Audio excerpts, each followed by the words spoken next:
رب اوزعنی ان اشکر نعمتک التی انعمت علی وعلی والدی، مجھ پہ انعام کیا، نعمتیں مجھ پر کی، میں اس کی شکر گزاری کر رہا ہوں، لیکن اس کے ساتھ ساتھ جو میرے والدین پر تو نے کی نعمتوں کا اتمام کیا، نعمتوں کا نزول کیا، تو کیا جو والدین کو نعمتیں حاصل ہوتی ہیں ان کا بھی شکر ادا کرنا ہم پر لازم ہے؟ جی ہاں، کیونکہ والدین اگر صالح ہوتے ہیں تو ان کی برکات بھی ملتی ہیں۔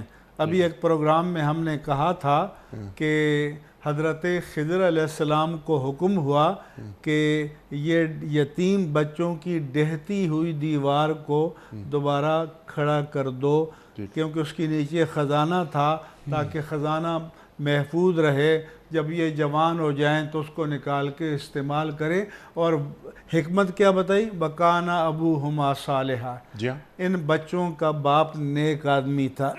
اس سے معلوم ہوا کہ ماں باپ اجداد نیک ہوں تو ان کی برکتیں اولاد تک بھی منتقل ہوتی ہیں۔ ٹھیک۔ دوسرا یہ ہے کہ انبیاء کی سنت ہے کہ وہ دعاؤں میں ماں باپ کو بھی یاد کرتے ہیں اور انعامات میں اولاد کو بھی یاد کرتے ہیں۔ سبحان اللہ، سبحان اللہ۔ رب اجعلنی مقیم الصلاۃ ومن ذریتی، کہ اے اللہ تو مجھے نماز قائم کرنے والا بنا دے اور میری اولاد کو